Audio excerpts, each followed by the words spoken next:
Hello बच्चों, कैसे हैं आप सब। मैं पुनः उपस्थित हूँ आपकी सेवा में अगले लेक्चर को लेकर के। तो आपसे उम्मीद करता हूँ कि आप इस वीडियो को केयरफुली देखिए और जो वीडियो में आपके क्वेश्चन बताए जा रहे हैं उस क्वेश्चन के बेनिफिट को समझिए और अच्छे से उसको डील कीजिए और क्वेश्चन जो है बोर्ड में एकदम 100% ठोक कर आइए। ठीक है। मैं अमरिंदर सर आप लोगों को फिर से अपने चैनल वेवरिट्स एकेडमी पे स्वागत करता हूँ और अपने अगले वीडियो को लेकर के आया हूँ जो आपके लिए बहुत फायदेमंद होगा। तो कृपया करके एकदम केयरफुली रहिए और बारी बारी से क्वेश्चन को देखिए। ठीक है। तो चलिए मैं शुरुआत करता हूँ आप लोग को अगले लेक्चर को लेकर के। अगले लेक्चर में आएंगे जो आपके लिए बहुत इंपॉर्टेंट होंगे, जो आप शायद जानते हैं कि चैप्टर 4 है जिसका नाम है आपका केमिकल काइनेटिक्स। केमिकल काइनेटिक्स का मतलब होता है रासायनिक बलगतिकी। ओके। तो रासायनिक बलगति में होता क्या है, सबसे बड़ा चीज़ ये समझिए कि जैसे कोई भी केमिकल रिएक्शन होता है ब्रो, है ना। तो केमिकल रिएक्शन जो होता है आपका, वो केमिकल रिएक्शन में 3 टर्म होते हैं। ठीक, एक रिएक्टेंट, एक प्रोडक्ट, और जब फाइनली प्रोडक्ट बनता कब है, जब रिएक्टेंट को लेंगे तब। अभी कैसे कैसे होता है इसको टोटली चीज करेंगे और इसको हम लोग प्रयास करेंगे कि अच्छा से डिटेल्स में इसको देखा जाए। ठीक है। तो चलिए पहला क्वेश्चन आपके सामने है, इस क्वेश्चन को देखिए और केयरफुली समझिएगा। कह रहा है कि इन एनी रिएक्शन, यानी कि कोई भी रिएक्शन लिया गया है, कोई भी रिएक्शन क्या किया गया है भैया, लिया गया है, तो इस रिएक्शन का क्या कार्य है इसको थोड़ा सा केयरफुली समझिएगा। ठीक है। और फिर हम लोग आगे बढ़ेंगे। तो जरा देखिए, फिर हम लोग देखते हैं नेक्स्ट। ओके। तो देखिए कह रहा है कि इन एनी रिएक्शन, यानी किसी भी अभिक्रिया में कैटलिस्ट, यानी कैटलिस्ट, अब आइए भैया एक वर्ड आया आपका कैटलिस्ट। कैटलिस्ट बोले तो उत्प्रेरक। क्या होता है, उत्प्रेरक। और आप लोग जानते हैं कि ये कैटलिस्ट आपके 2 टाइप के होते हैं। ध्यान दीजिएगा, कैटलिस्ट कितने टाइप के हैं, 2 टाइप के। ऐसे जाओगे तो बहुत शरा है, लेकिन मिलिए यहाँ हमारा जो काम है उस चीज़ को देखते हैं। तो एक होता है मेरा पॉजिटिव कैटलिस्ट और एक होता है नेगेटिव कैटलिस्ट। एक पॉजिटिव कैटलिस्ट और एक आपका नेगेटिव कैटलिस्ट। जैसे आपके दैनिक जीवन में भी देखते होंगे कि हर एक टाइप के इंसान आपको मिलते हैं। कुछ इंसान ऐसे मिलेंगे जो आपको आगे बढ़ाएंगे, कुछ ऐसे मिलेंगे जो आपको पीछे खींचने का प्रयास करेंगे। तो यही काम यहाँ कैटलिस्ट का भी है। कैटलिस्ट किसी रिएक्शन के लिए करता क्या है, जैसे एक पॉजिटिव ले रहे हैं और एक आपका नेगेटिव ले रहे हैं। तो पॉजिटिव का काम होता है आगे की ओर बढ़ाना, यानी कि इंक्रीज करना, और नेगेटिव का काम होता है पीछे ढकेलना, यानी कि डिक्रीज करना। एक इंक्रीज करना और दूसरा क्या है, डिक्रीज करना, यानी पीछे ढकेलना, यानी कम करना। ठीक है। तो कैटलिस्ट, तो देखिए यहाँ दोनों टर्म देख रहे हैं, एक इंक्रीज भी देख रहे हैं और एक डिक्रीज भी देख रहे हैं। यानी कि ये बढ़ा भी सकता है और घटा भी सकता है। किस चीज को भाई, तो स्पीड को। स्पीड बोले तो रेट को। तो किसी रिएक्शन में क्या है कि जो आपका कैटलिस्ट होता है, पूछ रहा है कि कैटलिस्ट का काम रिएक्शन में क्या होता है। तो जरा ऑप्शन देखने का प्रयास करेंगे। कह रहे हैं retards the rate of reaction, no. फिर आपका कह रहा है increase the rate of reaction, सही तो है, लेकिन एक चीज और भी देख रहे हैं कि डिक्रीज भी तो है। इंक्रीज तो करता है मैं बोला, लेकिन भैया डिक्रीज भी करता है। दोनों पहलू को देख के चलना है कि दोनों काम है इसका, इंक्रीज भी करना और डिक्रीज भी करना। नेक्स्ट देखते हैं, कह रहे हैं both increase and decrease the rate of reaction. आ गया कि इंक्रीज भी करेगा और डिक्रीज भी करेगा, यानी कि मेरा जो ऑप्शन सी होगा एकदम आपके सही ऑप्शन सी है। यानी कि जो कैटलिस्ट का काम है किसी रिएक्शन में जो उसका रेट है, यानी कि जो दर है, उस दर को बढ़ा भी सकता है और घटा भी सकता है, क्योंकि इसका दोनों काम होता है। तो मैं उम्मीद करता हूं कि आप लोग हमेशा याद रखिएगा कि किसी रिएक्शन में जो कैटलिस्ट होता है वो किसी रिएक्शन के रेट को क्या कर सकता है, बढ़ा भी सकता है और घटा भी सकता है।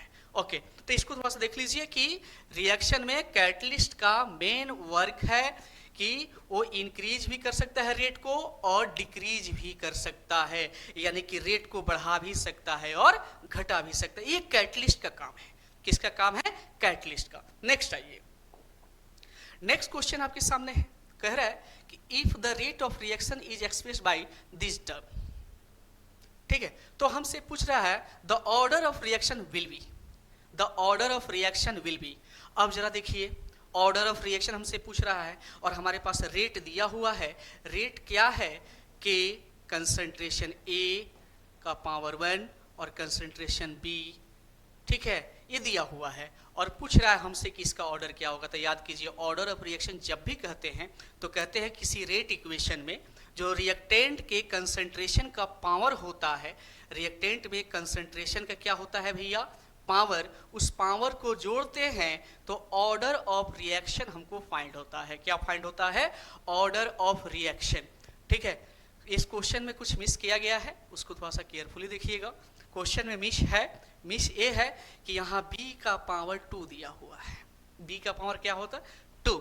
अब इसका पूछे कि ऑर्डर क्या होगा, इस कंडीशन में इसका ऑर्डर क्या होगा, तो ये पावर 2 है तो चला दिया देखते हैं भैया। ये रेट इक्वेशन हमको दिया हुआ है, इस रेट इक्वेशन में ये a और b हमारा क्या है, रिएक्टेंट है।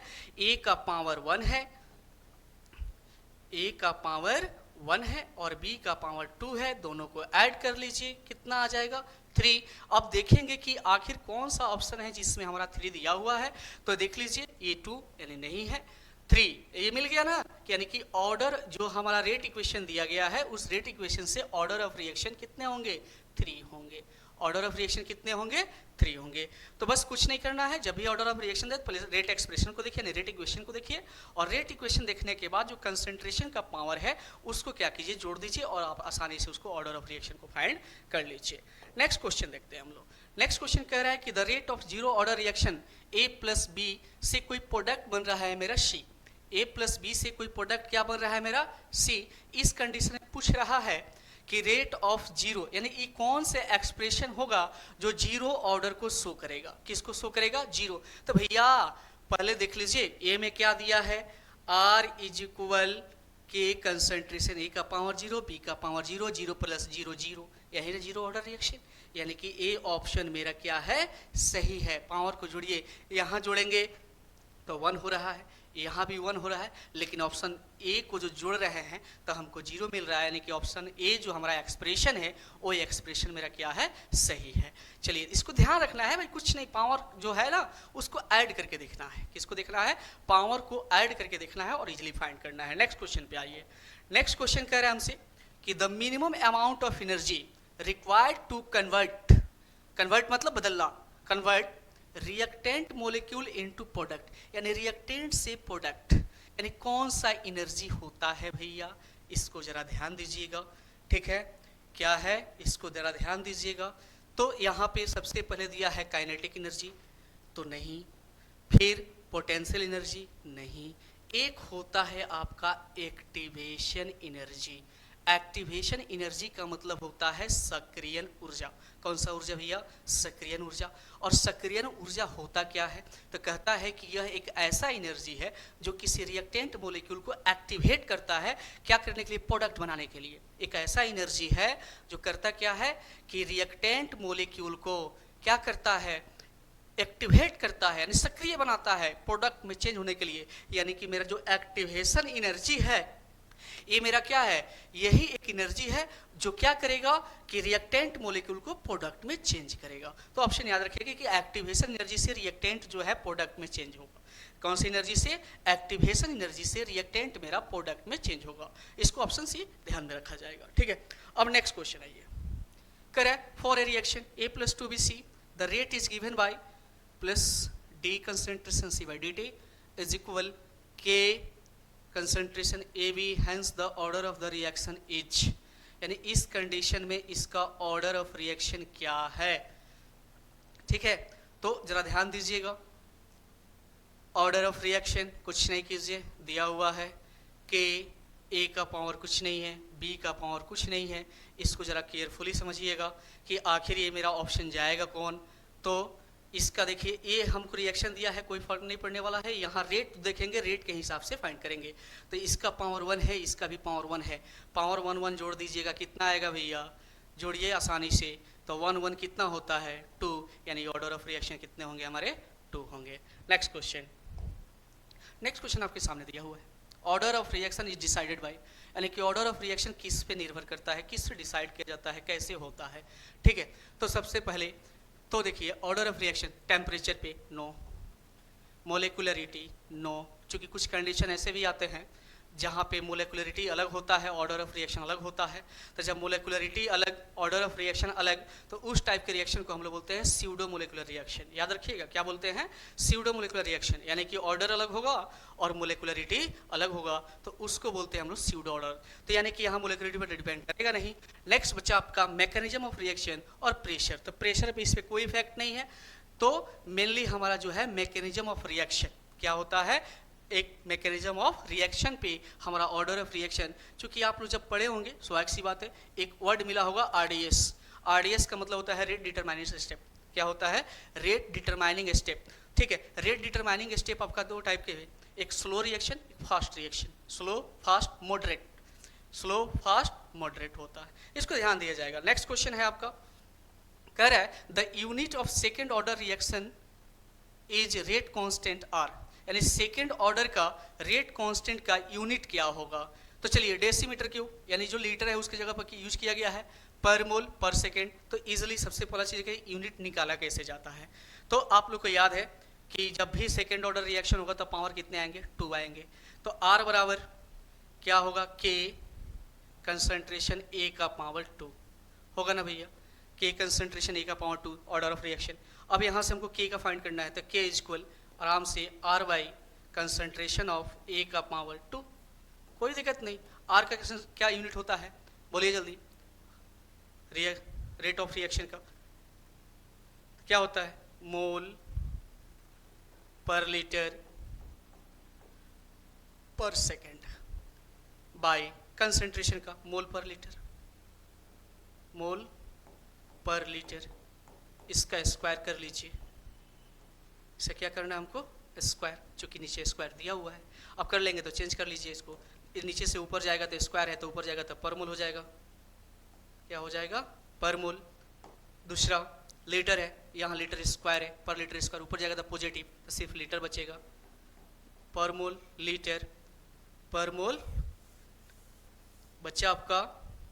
यहाँ से देखिए स्क्वायर कीजिएगा तब मोल स्क्वायर होगा, अब मोल स्क्वायर के ऊपर जाता नेगेटिव हो जाएगा, नेगेटिव में से एक वो हटेगा तो बच जाएगा सिर्फ पर मोल।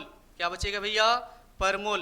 ध्यान रखिए, या देखिए पर लीटर स्क्वायर है, नेगेटिव में है, ऊपर जाएगा तो पॉजिटिव हो जाएगा। क्या हो जाएगा? पॉजिटिव। तो 2 हो गया, तो 2 में से एक घटेगा तो एक ही ना बचेगा, तो लीटर हो गया। पर मोल लीटर। और देखिए पर सेकंड पहले से हमारे पास है, और इस लीटर के जगह पर इसने यूज किसका किया है? डेसीमीटर क्यूब का। यानी कि मेरा जो ऑप्शन सी है वो ऑप्शन मेरा क्या है? करेक्ट ऑप्शन है। बस इजिली ऐसे ही फाइंड कर लो, कोई दिक्कत नहीं है, बस इसके वैल्यू को रख करके निकाल लेना है। ओके, यानी कि इस क्वेश्चन का ऑप्शन मेरा सी रहा। नेक्स्ट क्वेश्चन आते हैं, कह रहा है कि the specific rate constant of A first order reaction depends on the, यानी मेनली किस पे डिपेंड करेगा? स्पेसिफिक रेट कांस्टेंट जो है वो किस पे डिपेंड करेगा? तो याद रखिएगा कंसंट्रेशन पे डिपेंड करता है कि how many concentration to be used. Okay, तो कंसंट्रेशन पर डिपेंड करता है, याद रखिएगा इस चीज को। जो भी रेट ऑफ रिएक्शन होगा, चाहे फर्स्ट का हो सेकंड का हो, सब कंसंट्रेशन ऑफ रिएक्टेंट पे, प्रोडक्ट पे नहीं, क्योंकि प्रोडक्ट तो निर्धारित, रिएक्टेंट निर्धारित करता है कि आखिर प्रोडक्ट क्या आएगा, तो रिएक्टेंट पे मेनली डिपेंड करता है। नेक्स्ट क्वेश्चन जरा देखते हैं हम लोग। ओके, नेक्स्ट क्वेश्चन कह रहा है the radio active DK of follows, यानी कि विद्युत जो है हमारा रेडियो सक्रिय क्या है? डीके। डीके का मतलब क्या होता है? विखंडन, है ना, क्षय। तो किस पे डिपेंड करता है? तो हम बताए थे कि फर्स्ट ऑर्डर रिएक्शन जो है वो रेडियो एक्टिव डीके होता है। फर्स्ट ऑर्डर रिएक्शन जो होता है रेडियो एक्टिव डीके होता है, इस चीज को ध्यान रखिएगा। नेक्स्ट क्वेश्चन एक और देख लिया जाए, आसान सा क्वेश्चन है, ये भी कोई ज्यादा नहीं है। The rate constant does not depend upon, यानी कि रेट कांस्टेंट आपके किस पे डिपेंड नहीं करते हैं? रेट कांस्टेंट किस पे डिपेंड नहीं करते हैं? तो चूंकि rate of reaction activation energy पे डिपेंड करता है, रेट कांस्टेंट नहीं, यानी कि ऑप्शन सी जो है मेरा वो सही है कि एक्टिवेशन एनर्जी पर हमारा जो है रेट कांस्टेंट डिपेंड नहीं करता है। ये रामबाण की तरह काम करेगा, इसको ध्यान रखिएगा केयरफुली। जो भी ऑब्जेक्टिव है स्क्रॉल करके देखते रहिएगा, आपके सामने वीडियो है, रोक रोक करके देखिए, लेकिन केयरफुली देखिए, इससे ज्यादा ऑब्जेक्टिव आपसे नहीं पूछे जाएंगे, बेफिक्र रह गए। चैप्टर के लिए आपके लिए बहुत इंपॉर्टेंट ऑब्जेक्टिव है ये सब, इससे ज्यादा नहीं, इसी से आपका रहेंगे। नेक्स्ट आइए, लास्ट क्वेश्चन जरा देख लेते हैं हम लोग, है कि नहीं? जैसे बहुत सुंदर क्वेश्चन है, कह रहा है कि for the reaction A plus B से कोई प्रोडक्ट बन रहा है सी प्लस डी। देखिएगा, कोई रिएक्शन ए प्लस बी से बन रहा है सी प्लस डी, कह रहा है doubling the concentration of both the reactants increases the reaction rate by 8 times. कितने टाइम्स बन रहा है? 8 times and doubling the concentration of only B, simply 1 doubles the reaction rate. The rate law is given as, यानी कि इसका rate law क्या होगा, है ना, इसका रेट लॉ क्या होगा, केयरफुली ध्यान दीजिए। क्या कह रहा है कि सिर्फ 8 टाइम्स इंक्रीज करने पर, तो जब फाइंड कीजिएगा तो ऑप्शन सी यानी R is equal to A concentration A का पावर 2 और B, इसको ऐड कर लीजिएगा, आसानी से निकल जाएगा। ठीक है, तो मैं उम्मीद करता हूं कि आपके पास 11 क्वेश्चन केमिकल काइनेटिक्स के दिए गए हैं, यानी रासायनिक बलगतिकी के। इस 11 क्वेश्चन को केयरफुली देखिएगा और इससे ज़्यादा इस चैप्टर से करने की आवश्यकता नहीं है, तो केयरफुली इसको कृपया देखिएगा। और मैं आपसे रिक्वेस्ट करूंगा कि हमारे चैनल जो है, इस चैनल को प्लीज़ सब्सक्राइब जरूर कीजिएगा, क्योंकि और भी बच्चों को इसका बेनिफिट मिल सके और आप भी खुश और भी बच्चे खुश, मैं भी खुश। हमारे चैनल को थोड़ा सा आगे में शेयर कीजिए, बस इतना ही है। Thank you.